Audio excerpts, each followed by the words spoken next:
예, 오늘 교회사 설교 18번째 시간이 되겠습니다. 자, 먼저 제가 여러분께 질문 하나를 드리겠습니다. 다 잘 아시는 질문인데, 성경에 나오는 사탄의 숫자, 사탄 그러면 성경의 숫자가 뭡니까? 예, 당연히 이제 666인데 그게 확실하냐라고 이제 물어보면 조금 이제 움찔하게 되죠. 정말 666이 정말 사탄의 숫자냐라고 이제 묻게 되면 한번 좀 생각을 해봐야 됩니다. 왜냐하면 제가 요즘 우리 교회 이제 예배가 중고등학생 같이 예배를 하기 때문에 이제 세번역 성경을 많이 쓰고 있는데, 세번역 성경은 이제 다른 성경과는, 그러니까 우리가 보는 개혁판, 개혁 개정판 있고, 또 대한성소공회에서 나온 이 번역이 세번역 성경입니다. 다른 현대인의 성경, 쉬운 성경 이런 것들은 각 출판사나 이제 교단에서 다 나온 성경들이고, 공식적으로 대한성소공회에서 나온 성경은 개혁 개정판과 세번역, 이게 공식적으로 대한성소공회에서 나온 거죠. 자, 그래서 이제 이 대한성소공회에서 발행된 세번역 성경을 보면 당연히 그 수는 666이다, 666이다 이렇게 나와 있습니다. 자, 그런데 그 앞에 보면 각주가 있죠. 각주, 지읒이라는 각주가 있습니다. 그 각주를 그럼 밑에 살펴보면 뭐라고 나와 있냐면, 또 다른 고대 사본들에게는 666이 아니라 616이다, 616이다 이렇게 나와 있습니다. 자, 우리는 요한계시록이 사도 요한이 직접 쓴 원본은 아무도 안 갖고 있습니다. 우리는 없죠. 뭐만 갖고 있습니까? 우리는 사본들만, 그 사본들만 가지고 있는데, 어떤 사본에는 666이라고 나왔고 어떤 사본에는 616이라고 나와 있다, 이렇게 이제 써 있는 거예요. 그래서 우리가 성경을 잘 연구하려면 이 각주를 잘 봐야 됩니다. 자, 그러면 도대체 666이 맞느냐, 이 사탄의 숫자가 666이 맞느냐 아니면 616이 맞느냐, 우리는 좀 고민을 해볼 필요가 있죠. 자, 이건 이제 나중에 제가 말씀을 드리겠습니다. 자, 제가 지난 주일날 그 지방회에 참석을 했는데, 우리 침례교 지방회에 참석을 했는데, 목사님들이 이제 저한테 유 목사님 지금 넷플릭스에서 나는 신이다라는 게 이게 지금 방송이 됐는데, 이게 바로 방송 시작한 지 불과 이틀 후였습니다. 지난 주일이니까. 목사님 이걸 꼭 봐야 됩니다. 이거 꼭 보시라고 이렇게 얘기를 하시더라고요. 근데 저는 JMS 정명석 저는 다 잘 알고 있거든요. 뭐가 문제고 어떤 큰 일이 있었고 다 잘 알고 있는데 굳이 이걸 시간을 내서 봐야 되나라고 이제 생각을 하고 있었는데, 지난 한 주간 이게 매스컴에서 난리가 난 거예요. 그래서 안 되겠다, 이제 봐야 되겠다 싶어가지고 저도 이제 얼른 봤습니다. 봤더니 정말 충격적이에요. 물론 다 알고는 있었죠. 알고는 있었지만 그게 구체적 사례로 제시가 되니까 그냥 막연히 알고 있었던 거고 또 굉장히 다르더라고요. 또 이제 더군다나 이제 이 시청자들을 굉장히 충격스럽게 만든 것은, 예를 들면 이겁니다. 지금 이 여인이 자기가 실제 겪었던 일을 얘기를 하는데, 이 정명석이 이제 대전교도소에, 대전교도에서 있었던 모양이에요. 근데 대전교도소가 내려다 보이는 그 아파트에서 이 대걸레를 이렇게 흔든답니다. 대걸레를 흔들면 운동하러, 이제 죄수들도 운동하러 나오잖아요. 운동하러 나온 그 정명석이 딱 보고 총재님 저희 여기 있어요, 이런 사인이래요. 이런 사인인데, 그거를 이제 이번 그 다큐멘터리가 더 이제 충격적이었던 것은, 여태까지 그것이 알고 싶다 이런 거에 나올 때는 다 피해자들이 얼굴을 가리고 나오잖아요. 근데 이건 본인의 얼굴을 이렇게 드러내놓고 이제 했기 때문에 굉장히 구체적이었고 또 너무 자극적인 것도 있는데, 어쨌든 굉장히 충격적이었어요. 그래서 총재님 저희 여기 있어요 이렇게 하면 그 정명석이 보고서 이제 이 벽에다가 글씨를 쓴답니다. 이 여인의 이름이 홍콩 여자인데 메이플이래요. 그래서 메이플 이렇게 딱 글씨를 쓰면 이 여성이 감동을 해가지고 자기가 직접 있었던 일을 직접 나와서 이제 얘기를 하는 거예요. 이 본인입니다. 이 여인이 자기 이름을 쓴 걸 보고 어떻게 기도를 했냐면, 하나님, 주님께서, 즉 정명석께서 억울하게 지금 감옥에 만민을 위하여 우리의 죄 때문에 저렇게 고통을 받고 계십니다. 감옥에서 지금 성폭행해가지고 지금 감옥에 들어가 있는데, 지금 이 여인은 우리 주님이 지금 우리의 죄를 위해서 지금 고통을 받고 계십니다, 이렇게 기도를 했다는 거예요. 자기가 이걸 직접 나와서 증언을 하는 거예요. 참 이거 너무나 어처구니 없는 일이죠. 근데 이제 알고 보니까 우리 대전에도 그렇고 온 전국에 이 정명석 교회가 이게 없는 데가 없는 거예요. 근데 참 어처구니 없는 것은, 이 어제 날짜 국민일보 보도에 의하면, 국민일보를 보니까 서울에 있는 이 정명석 교회랍니다. JMS 교회인데, 그래서 이제 기자들이 방문을 한 거예요. 이 넷플릭스 이게 하도 막 지금 난리가 났으니까 기자들이 방문을 해봤는데 참으로 어처구니 없었던 것은 이 정명석 교회 이 곳곳에 뭐가 붙어 있었느냐? 신천지 출입 금지가 이렇게 붙어 있었답니다. 참 어이가 없죠. 뭐 누가 누구를 출입을 못하게 하는 건지 참 어이가 없는데, 자, 이 우리나라에 정말 이단이 많습니다. 정말 우리나라가 세계 최대 이단 배출 국가가 아닌가라는 생각이 드는데, 이단의 특징 아주 우리나라 이단의 아주 큰 특징이 있어요. 뭐냐면 요한계시록을 너무 좋아합니다. 그래서 여기 그 기사를 보면 뭐 신천지나 하나님의 교회나 JMS나 공통점이 뭐냐? 요한계시록을 가지고 교주를 신격화한다. 요한계시록을 가지고. 그러면 왜 요한계시록을 가지고 이렇게 교주를 신격화하냐? 역사를 모르고 해석을 해서 그렇습니다. 이 역사를 모르고 요한계시록을 바르게 해석할 수가 없어요. 역사와 동떨어지게 그냥 그 책만 가지고 해석하면 반드시 엉뚱한 해석이 나옵니다. 그래서 이 역사 교육이라는 것은 이단 방지에 아주 중요한, 가장 중요한 방법 중에 하나가 바로 역사 교육이다. 역사를 알아야 요한계시록을 바르게 해석할 수가 있거든요. 그래서 저는 사실 처음에 이렇게 이 교회사 설교를 시작할 때 저 자신도 좀 반신반의했습니다. 이게 다른 분이 하신 분이 없기 때문에 이게 과연 이게 주일날 이 역사 설교가 가능한 것인가 굉장히 고민도 많이 했었지만, 가면 갈수록 이 한국 교회에 이 역사 설교가 반드시 필요하다. 역사를 알면 이거 엉뚱한 길 모르면 엉뚱한 길로 갈 수밖에 없다, 이런 생각이 듭니다. 자, 나중에 좀 이 요한계시록은 조금 더 얘기를 하도록 하고, 자, 오늘 할 이야기는 이 로마 제국의 박해입니다. 기독교를 박해를 했는데 여러 가지 박해가 있었죠. 제일 첫 박해는, 로마 제국의 공식적인 첫 박해는 지난번에 얘기했듯이 네로 황제부터 AD 64년에 로마에 화재가 난 것을 기독교인한테 덮어 씌워가지고 첫 박해는 이제 네로 황제였고, 언제까지 박해가 이어졌느냐? 그 313년에 콘스탄틴 황제가 기독교를 공인해 주죠. 이제부터는 기독교를 마음대로 믿을 수 있다. 이렇게 313년에 공인을 하게 되는데, 그 전까지는 많은 박해가 있었습니다.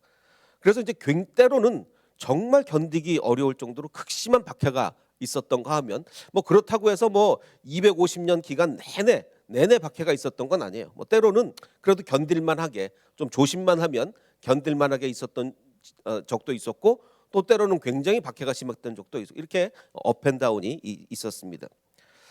자, 이 로마 제국의 박해를 구분해 보자면 많은 사람들이 10개, 10대 박해를 이야기를 합니다. 물론 박해가 10개 이상 있었지만 그 출애굽할 때 10개의 재앙과 이렇게 좀 맞추기 위해서 10대 박해라고 이렇게 더 많이 있었지만 이렇게 대표적인 걸 이야기를 합니다. 그 첫 번째가 이제 네로의 박해였고, 자, 근데 네로의 박해의 특징은 로마 제국 전체에 박해가 있었던 건 아닙니다. 딱 로마시, 그 로마 제국의 수도였던 로마시에만 네로 때는 박해가 있었던 거예요. 그 이외에는 박해가 없었습니다. 자, 그런데 그 다음 박해는 언제냐? 도미티아누스의 박해, 도미티안 박해가 이어지는데, 이때 로마 제국 전체로 박해가 이렇게 확산되게 됩니다.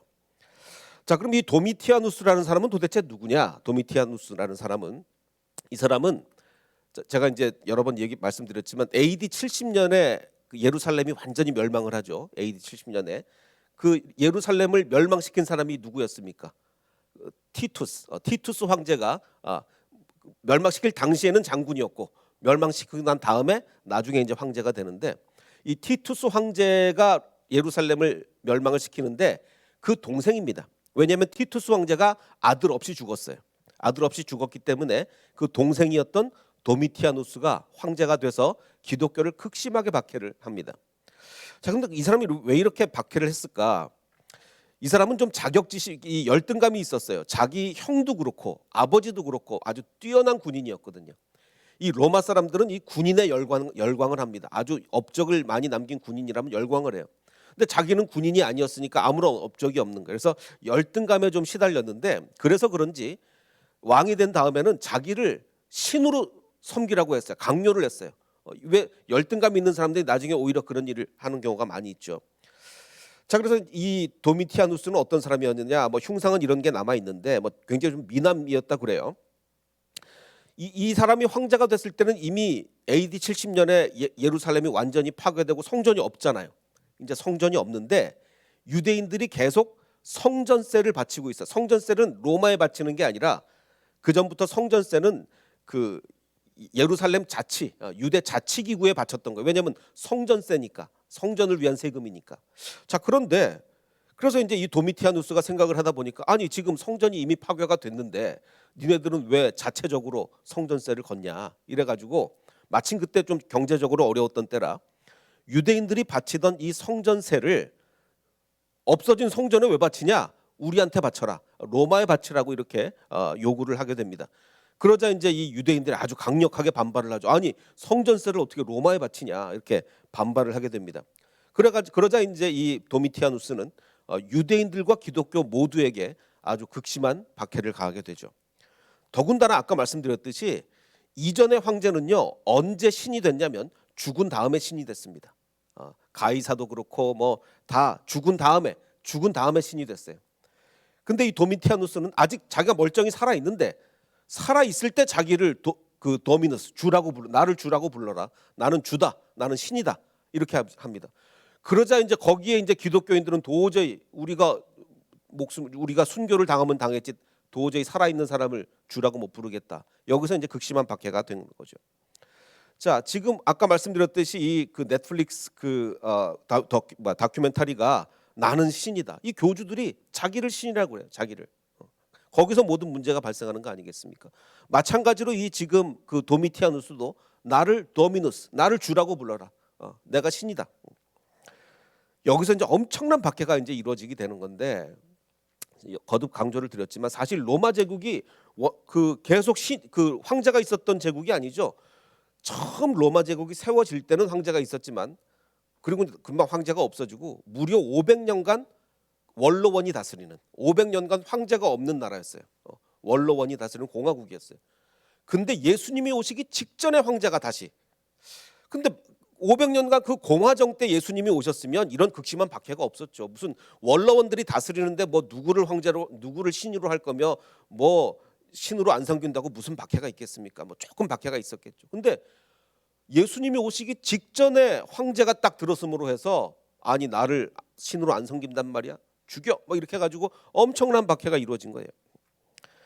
자, 그럼 이때 무슨 일이 있었느냐? 많은 학자들이 이야기를 하기를 그 사도 요한이 요한계시록을 이때 썼다.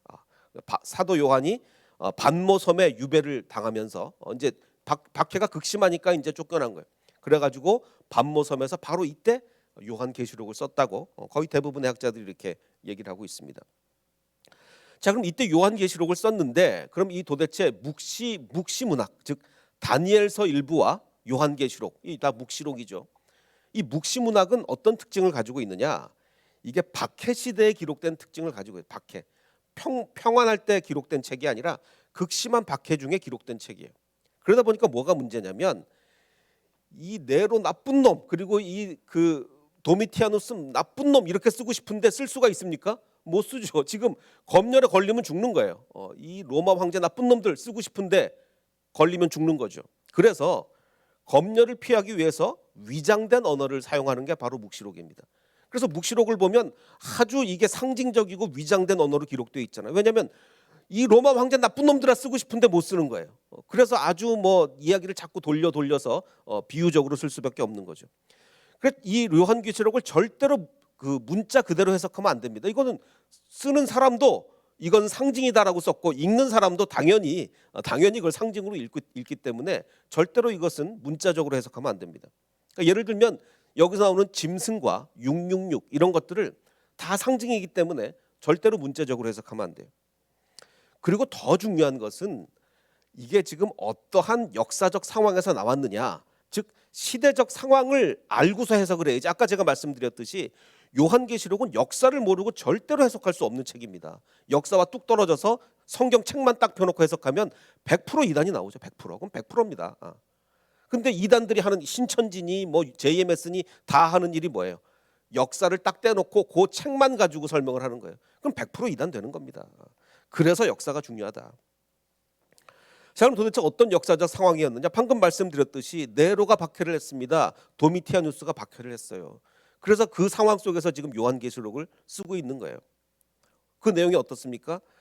자, 오른손이나 이마에 표를 받게 하고 누구든지 이 표를 가진 자 외에는 매매를 못하게 했습니다. 황제를 안 섬기면요 장사도 못했어요. 그때 황제한테 충성을 바치지 않고 황제를 주라고 부르지 않으면 장사도 못했습니다. 자, 이 표는 곧 짐승의 이름이나 그 이름의 수다. 자, 이게 무슨 말이냐? 짐승의 이름이라는 것은 그 666이라는 게 666이 짐승이 666마리란 얘기가 아니에요. 666마리란 얘기가 아니고 짐승의 이름이 666이다. 이름이 666이다. 자, 이런 얘기인데, 자, 그러면 그 이름의 수란 얘기는 도대체 뭐냐? 이름의 수. 한국말에는 이름의 수라는 게 없죠. 그냥 뭐 있다면 그저 뭐 한자로 쓸 때 획수 정도 뭐 이런 거 있을 텐데, 제가 이거 뭐 마태복음 강의할 때도 말씀을 드렸는데 히브리어에는 그 이름의 수가 있어요. 모든 사람의 그 모든 글자에 이름 수가 있어요. 예를 들면 그 다윗 왕 같은 경우에는 그 알파벳 철자가 세 글자인데 4, 6, 4 이렇게 돼 있습니다. 그래서 다윗 왕의 이름 수는 뭡니까? 4 더하기 6 더하기 4가 돼서 14예요. 그럼 다윗 왕 그러면 모든 이스라엘 사람들은 아, 다윗 그러면 14네. 다 알고 있어요. 모르는 사람이 없습니다. 모든 사람마다 이름의 숫자가 자기 이름 수가 다 있어요. 모든 사람마다. 자, 그래서 그 마태복음을 1장을 보면 그 족보를 다윗 왕을 중심으로 해서 족보를 풀어가기 때문에 아브라함부터 다윗까지 14대고 다윗부터 바벨론까지 14대라고 이야기는 그 이유가 뭐예요? 다윗이라는 사람의 이름 수가 14니까 그걸 가지고 이렇게 풀어가는 거죠. 모든 사람의 이름에는 히브리 사람들은 이름 숫자가 다 있어요. 자, 그러면 지금 그 짐승의 이름이 그 666이다라고 얘기를 했는데, 그러면 이름의 수가 666인 짐승이 도대체 뭐 호랑이냐 사자냐 뭐냐? 계시록을 보면 이렇게 나와 있죠. 총명한 자는 그 짐승의 수라는 게 한 마리 두 마리 그게 아니고 그 이름 수를 세워 보라는 거예요. 그럼 뭐냐? 자, 근데 여기 중요합니다. 그 짐승의 수는 사실은 사람 수란 얘기예요. 이게 무슨 말이냐? 내가 짐승이라고 얘기했지만 사실은 그게 사람이다. 뭐 호랑이 사자 이게 아니고 사실은 그게 사람이라는 거예요. 그럼 그 사람의 이름 수가 666이라는 건데, 그러면 이름 수가 666인 사람은 그럼 누구냐? 다윗은 14, 누구 사람마다 이름 수 다 있습니다. 그럼 이름 수가 666인 사람이 누구냐? 자, 네로 황제를 헬라식으로 읽으면, 그리스식으로 읽으면 네론이 됩니다. 그러면 네로 황제를 그리스식으로 읽은 거예요. 그럼 네론 이렇게 되는데 306에다가 가이사라고 하면 360이 됩니다. 그럼 우리는 네로 황제를 뭐라고 부르면, 우리 네로 황제라고 부르듯이 거기는 네로 가이사 이렇게 부릅니다. 네로 가이사가 666인 거예요. 네로 가이사. 그러면 우리는 666이 무슨 사탄 이렇게 하지만 히브리 사람들은 이거 요한계시록 쓰는 요한도 그렇고 읽는 사람 다 알아요. 모르는 사람 없어요. 아, 666 이거 네로 얘기구나. 모르는 사람 아무도 없다고요. 다 알아요. 쓰는 사람도 그렇게 썼고 읽는 사람도 아, 666 네로구만. 다 한단 말이에요. 자, 그런데 아까 제가 말씀드렸듯이 근데 어떤 성경의 사본은 666이라고 써 있는 사본도 있지만 616이라고 써 있는 사본도 있다 그랬죠. 그럼 도대체 616은 뭐냐? 616은 자, 아까 지금 제가 도미티아누스의 박해라고 했습니다. 근데 이거를 발음하는 방법에 따라서 뭐 그리스냐 라틴이냐 헬라어냐 이렇게 읽는 데 따라서 도미티안이 될 수도 있고 도미티아누스도 될 수 있는데, 마찬가지로 네로의 이름도 맨 마지막 철자가 50이라는 철자가 있을 수도 있고 없을 수도 있어요. 네론이라고 읽으면 헬라식 그리스식으로 읽는 거고, 네로라고 읽으면 라틴식 로마식으로 읽는 겁니다. 헬라식으로 읽으면 666이 되고 로마식으로 읽으면 616이 되는 거예요. 자, 그래서 보십시오. 666이 이거 사탄이다. 사탄의 숫자 무슨 이게 666이 아닌 거예요. 지금 요한은 누구를 얘기하고 싶은 겁니까? 네로를 얘기하고 싶은 거예요. 네로를. 그래서 읽는 사람에 따라서 헬라식으로 읽는 사람은 666이라고 해야 되는 거고, 라틴식 로마식으로 읽는 사람은 616이라고 해야 되는 거예요. 그래서 옛날 성경 사본 중에 어떤 성경 사본은 666, 어떤 사본은 616 이렇게 돼 있는 거죠. 자, 그러면 666이라는 숫자 그 자체의 의미가 있는 겁니까? 666? 아, 666은 사탄이야, 사탄. 아닙니다. 666 그 자체는 아무 의미 없어요. 그냥 성경이 말하고 싶은 거는 네로였던 거예요. 네로. 666이라는 숫자 자체는 의미가 없습니다. 자, 예를 들어서 내가 자동차를 샀는데 번호판이 666이다. 그럼 어떻게 하실 거예요? 있어요, 실제로. 자동차를 샀는데 번호판이 666인 거야. 예를 들면은 호텔을 예약을 했어, 호텔을. 근데 666호예요. 그럼 바꿔달라 그럴 겁니까? 어떻게 할 겁니까? 주무세요. 아무 상관없습니다. 이 계시록은 네로 황제의 사악함을 말하고 싶었던 거지 666이라는 숫자 자체가 사탄의 넘버가 아니라는 거예요. 아무 상관없단 말이에요. 그래서 666 숫자 자체는 아무 의미 없습니다. 근데 이제 그 미국에 보면 실제로 사탄을 숭배하는 사람들이 좀 있어요. 아주 좀 특이한 사람들이죠. 그런 사람들은 일부러 이게 우연히 뭐 자동차 번호가 666이 아니라 미국은 번호판을 자기가 원하는 번호판 돈 주면 살 수 있잖아요. 돈 주고 사는 사람들이 있는데, 자, 이게 어떤 사진에 찍힌 거 보니까 자동차 2대가 연속으로 번호판 끝이 666이에요. 저 앞차도 666, 뒷차도 666. 이건 뭡니까? 사탄을 섬기는 이 사람들이 지금 같이 가는 거죠. 같이 가는 거예요. 그러니까 근데 이거를 뭐 미안하다고 미안하지만 사실 666은 아무 의미가 없는데 얘네들은 뭐 자기는 사탄 섬긴다 이러면서 지금 하고 있는 거죠. 아무 의미 없는지도 모르고. 예. 그래서 옛날에 우리가요, 그 처음에 바코드 나왔을 때 뭐 바코드가 666이다 뭐 이런 얘기 너무너무 많았어요. 참 이건 몰라도 너무 역사도 모르고 성경도 모르고 아무것도 모르니까 이런 얘기가 나오는 거예요. 네로도 악하고 도미티아누스도 악하죠. 그래서 성경은 그 사람들이 악하다는 얘기를 하고 싶었던 거예요. 근데 바코드는 아무 잘못이 없단 말이에요. 왜 이게 뭐 바코드가 사탄이니 이게 뭐 이런 얘기가 역사를 모르니까 얘기가 나오는 거죠. 그러니까 역사를 모르고 요한계시록 해석하면 100% 이단됩니다. 그래서 제일 중요한 게 역사 아는 거예요. 기독교는 정말 역사 알아야 됩니다. 그래서 계시록에 보면 내가 보니 바다에서 한 짐승이 올라온다. 짐승이. 뿔이 10개요, 머리가 7이다. 이 짐승이 뭡니까? 이 계시록이 말하는 짐승이라는 것은 정말 짐승처럼 잔인하게 다스리는 이 로마 제국.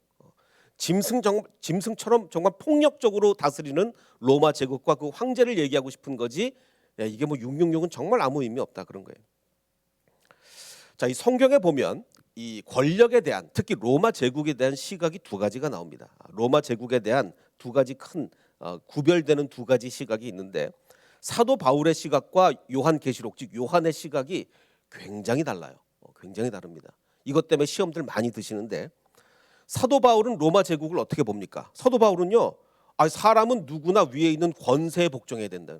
그게 뭐 황제도 그렇고 총독도 그렇고 위에 있는 권세에 굴복을 하래요. 모든 권세는 하나님께로부터 온 거기 때문에 굴복을 하래요. 복종을 하래요. 근데 요한계시록은 정반대죠. 로마 제국과 황제들을 짐승과 적그리스도로 봅니다. 아니 어떻게 이렇게 다를 수가 있죠? 같은 성경 안에 그렇게 다를 수가 있습니다. 왜냐하면 사도 바울만 해도 아직 이때는요, 예루살렘이 멸망도 하기 전이에요. 그래서 사도 바울은 지금 어떤 때 이 성경을 기록하고 있습니까? 지금 사도 바울이 복음을 전할 때 박해를 하던 사람들은 로마 제국이 박해를 하지 않았어요. 누가 박해했죠? 유대인들이 박해했습니다. 유대인들이 기독교인을 박해했어요. 근데 로마 제국은 오히려 사도 바울이 전도하는데 도움을 줬다고요. 왜냐하면 나는 로마 시민이요 이래가지고 막 살아나기도 하고, 로마가 닦아놓은 그 길, 그냥 기가 막히게 닦아놓은 길로 다니면서 복음도 전하고, 그래서 사도 바울은 복음 전하는데 로마 제국으로부터 도움을 받은 사람이에요. 그러니까 당연히 사람은 누구나 위에 있는 권세에 복종해라. 권세는 하나님께로부터 온다. 이런 얘기가 나오는 거죠. 근데 요한계시록은 완전히 얘기가 다르죠. 이제 로마의 왕들이 기독교인들을 막 죽이는 시대예요. 불에 태워 죽이고 짐승에 먹혀 죽이고 이런 시대예요. 그러니까 로마 제국의 잔인한 박해 속에서 이 로마 제국 이놈들은 짐승이다. 이건 적그리스도다. 이렇게 나올 수밖에 없는 거죠. 그러니까 성경에 이게 두 가지 완전히 상반된 견해가 나오는 겁니다. 자, 오늘은 이 기독교의 박해를 이야기하고 있는데, 우리가 이 박해 중에 여러 가지 참 순교자들을 기억할 만합니다. 어떤 순교자들? 그러니까 근데 이제 중요한 얘기가 뭐냐면, 항상 이제 인터넷 자료들을 조심을 해야 되는데, 인터넷에 올라오는 뭐 유튜브 자료든지 뭐 문서 자료든지 정말 조심해야 될 게 뭐냐면, 이게 뭐 별의별 황당한 얘기가 섞여 있기 때문에 이걸 또 잘 가려야 됩니다. 잘 가려야 돼요. 더군다나 이제 이 순교자들에 대한 이야기는 자꾸 시대가 가면서 이 순교자들을 신화화해요.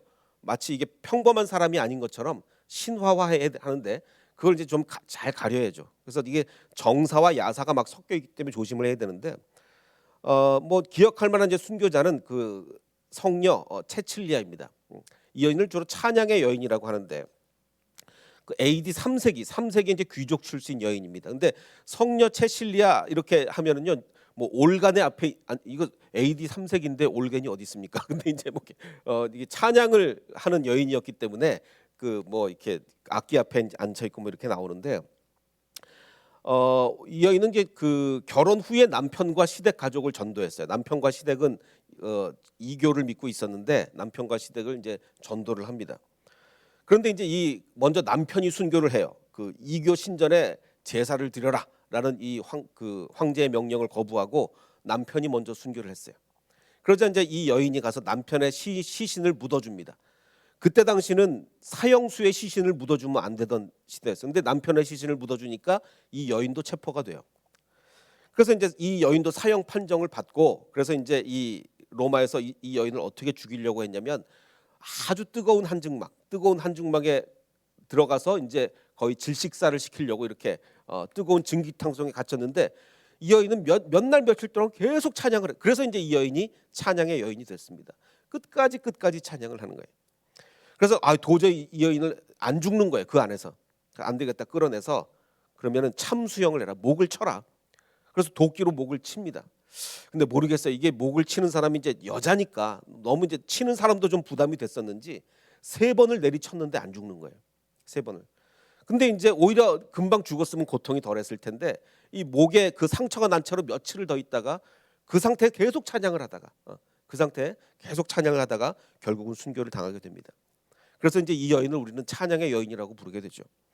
자, 그래서 그 세계 최초의 음악 교육 기관이 어딘지 아십니까? 세계 최초의 음악 교육 기관이 산타 체칠리아, 그러니까 세인트 체칠리아, 그러니까 성 체칠리아의 국립음악교육원입니다. 이게 1582년에 세워진 건데 뭐 건물 이렇게 생겼다고 그래서 이 여인을 기리면서 세계 최초의 음악 교육 기관이 생기게 된 거죠. 자, 그런데 이제 놀라운 일이 있습니다. 이 여인이 순교를 당한 게 AD 3세기인데 많은 몇백 년이 지났죠. AD 9세기에 이 여인의 무덤이 어디서 발견이 됐냐면 그 카타콤, 그 지하 묘지 있죠. 카타콤에서 그 여인의 무덤이 발견됐는데 그 무덤을 열어보니까 그 시신이 그대로 남아 있는 거예요. 아마 이제 미이라처럼 돼 있겠죠. 이게 어떤 조건이 성립되면은 이게 일부러 미이라를 만들지 않아도 미이라가 되는 수가 가끔 있거든요. 그녀의 시신이 온전히 보존이 된 거예요. 몇백 년이 지났는데 그래서 깜짝 놀랐던 거죠. 그래서 다시 그 시신을 덮었습니다. 관을 덮었는데 또 한 800년인가 지나서 교황이 그 관을 다시 한번 열어보라고 교황이 명령을 해요. 그래서 1599년에 교황의 명령으로 관을 다시 열었습니다. 그때 이제 관을 잠깐 열었다 다시 닫았는데 그때 그 당시에 유명한 조각가가 그 여인의 시신을 얼른 스케치를 합니다. 시신의 모습을 스케치를 해가지고 다시 관을 닫고 그래서 그 여인을 조각상으로 만들어서 그 관 위에 그 조각상을 얹어놓게 됩니다. 이것이 그 유명한 조각 성녀 체칠리아가 되는 것이죠. 이게 아주 유명한 조각이죠. 이 밑에가 이 여인의 관입니다. 아마 관을 다시 열면 이 여인의 시신이 아직 보존된 채로 미이라로 이렇게 남아 있겠죠. 근데 여기 자세히 보면 목에 도끼 자국이 있어요. 3번이나 내리쳤는데 죽지 않았기 때문에 목에 도끼 자국이 있는 채로 이렇게 작품이 있습니다. 이게 성녀 체칠리아, 우리가 기억할 만한 순교자고, 또 이제 어떤 순교자들이 좀 기억할 만하냐 하면 여러분 그 40명 뭐 이렇게 하면 뭐가 머릿속에 떠오르시면 뭐뭐와 40명 그러면 뭐 아리바바와 40인의 도적, 근데 이거는 이슬람교 사람들이 이슬람교가 아리바바 40인의 도적인 거고 우리 기독교인들은 40명이라고 하면 당연히 이게 생각이 나야죠. 그 세바스테의 40인의 순교자가 우리는 생각이 나야 됩니다. 왜냐하면 근데 이때는요 이미 기독교가 공인이 됐어요. 313년에 콘스탄틴 황제가 이미 기독교를 공인을 했기 때문에 로마 제국에 공식적으로는 박해가 없어야 되는데 문제는 뭐냐면 이 콘스탄틴은 지금 서방 쪽을 일단은 권력을 장악한 건데 일단은 아직 동방 쪽에는 이 콘스탄틴의 영향력이 미치지 못하고 통치권이 동방에 미치지 못했던 거예요. 그래서 동방 지역에는 간헐적으로 아직은 박해가 남아 있었습니다. 그래서 이제 320년, 그러니까 이게 이제 어디 있었던 일이냐면 이 터키 지방에 있었던 일인데 이제 320년입니다. 320년경에 동방의 지도자가 군인들 중에 기독교인을 색출해내라. 군인들 중에 기독교인을 처단해라. 이렇게 이제 얘기를 합니다. 그래서 이제 군인들 중에 이제 기독교인을 이제 쫙 색출을 하는데 40명이 이제 색출을 당했어요. 자, 그래서 이제 여기가 춥잖아요. 동사를 시키려고 합니다. 얼어 죽이려고 만들어요. 그래서 옷을 다 발가벗기고 40명을 이제 얼어 죽이려고 하는데, 그래서 이 40명의 기독교인들은 막 바로 이제 이 그림입니다. 이 굉장히 유명한 그림이죠. 막 찬양을 하면서 정말 얼어 죽기 직전까지 찬양을 하면서 이제 순교를 준비하고 있는데, 이 참 악랄하죠. 그 옆에 아주 따뜻한 온실을 만들어 놓고 니네 중에 배교하는 자가 있으면 여기 들어가게 해준다. 배교. 얼마나 춥겠습니까? 이제 얼어 죽기 직전까지 가는데, 근데 40명이 끝까지 이제 찬양을 부르고 있다가 결국은 한 명이 배신을 합니다. 그래서 배교를 하고 온실로 들어가는 그림이죠. 온실로 들어가요. 근데 이 사람이 들어가자마자 심장마비로 죽었대요. 너무 추운 데 있다가 이렇게 갑자기 들어가니까. 자, 그래서 39명이 됐는데 이것을 보고 정말 이 39명이 끝까지 신앙을 잃지 않고 이 목숨을 바쳐까지 신앙을 바치는 걸 보고 군인 중에 한 명이 감동을 한 거예요. 감동을 해서 사실은 나도 기독교인이다 이러면서 옷을 벗고 같이 순교를 당하게 됩니다. 그래서 40명이 순교를 하게 되죠. 이것이 세바스테의 40명의 순교자들입니다. 자, 예수님이 오시기 가장 좋을 때가 언제일까요? 예수님이 오시기 가장 좋을 때는요, 예수님이 정말 기가 막힐 때 오신 거예요. 모든 길은 로마로 통한다. 바로 그 길을 통해서, 그러니까 예수님은 로마 시대 때 오셨어야 했어요. 왜냐하면 길이 착 잘 닦아졌을 때 정말 사도 바울이 이 선교하러 다니기 너무 좋았거든요. 그래서 기독교가 급속도로 확산하게 됩니다. 아마 예수님이 그 이전에 오셨으면 이렇게 확산이 안 됐겠죠. 굉장히 빠르게 전파가 되죠.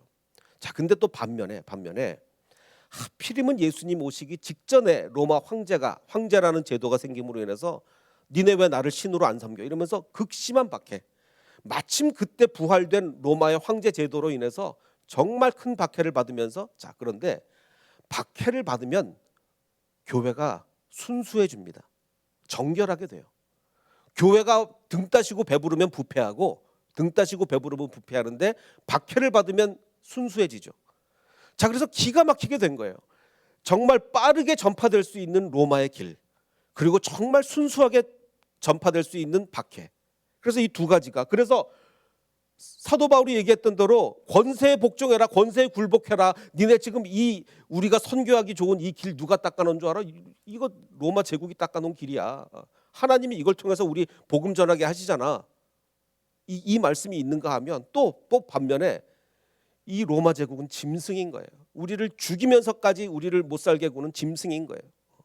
그런데 이 두 가지가 합쳐져서 정말 순수하게 빠르게 이렇게 전파될 수 있도록 기가 막힌 타이밍에 예수님이 오신 거죠. 자, 우리가 지금 순교자 이야기를 하고 있었는데, 순교자들의 이 고난을 통해서 우리가 얻을 수 있는 게 뭐냐? 얻을 수 있는 게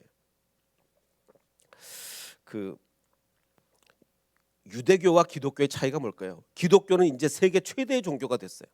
유대인들은 뭐 유대인 아닌 사람들도 조금 믿지만 뭐 유대인들만의 종교가 됐습니다. 왜 그럴까요? 예수 그리스도가 계시냐 계시지 않느냐 그런 거죠. 우리의 고난, 우리의 고통을 알고 계시는 예수 그리스도가 계시냐 그렇지 않느냐. 자, 우리가요, 제 둘째 아들이 이제 얼마 전에 이제 군 제대를 하고 이제 복학을 했는데 정말 고생했죠. 왜냐하면 뭐 평범한 아이들이 가도 군대는 고생을 하는데 제 아들은 한국말도 제대로 모르는 상태에서 군대를 갔으니 뭐 평범한 청년이 가도 그 고생을 하는데 한국말도 제대로 모르고 얼마나 고생을 했겠습니까? 더군다나 최전방을 가놨으니 뭐 얼마나 고생을 했겠어요.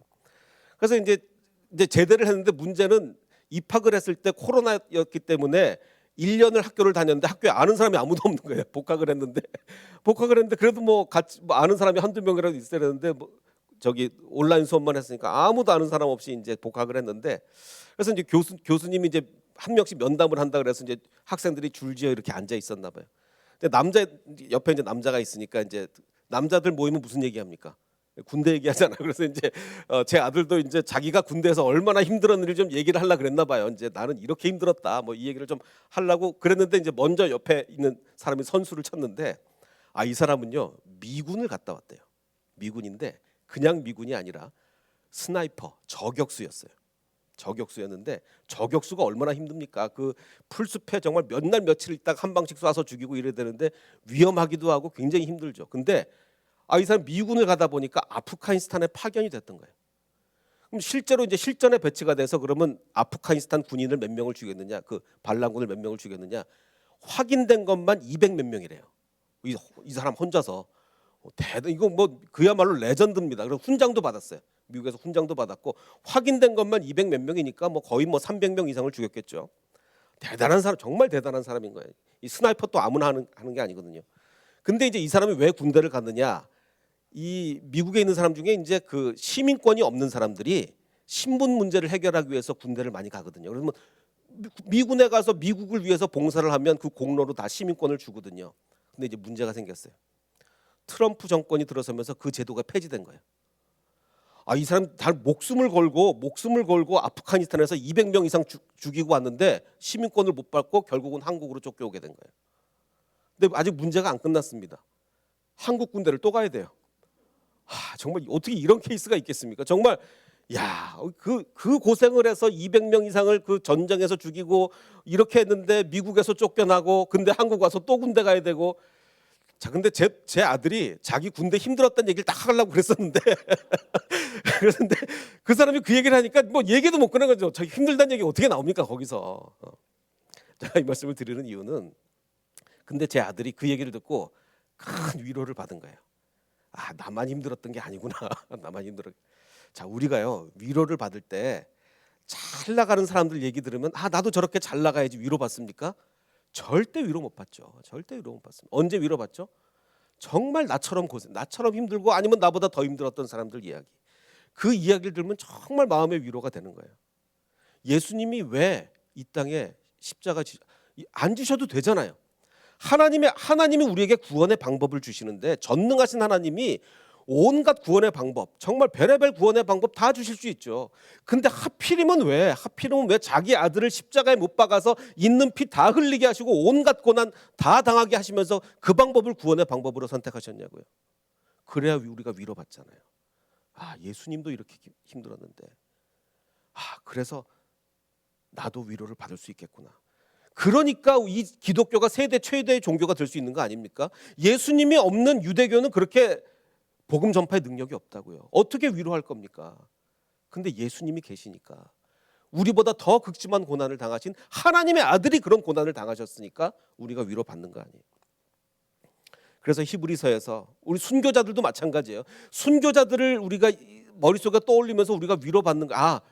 나만 억울하게 이렇게 당하는 게 아니고 나 정말 억울하고 정말 힘든데 순교자들이 이런 억울함과 이런 고난을 당했는데 정말 나도 더 열심히 믿어야 되겠구나. 히브리서를 보면 그러나 우리에게는 하나님의 아들 예수가 계시다고요.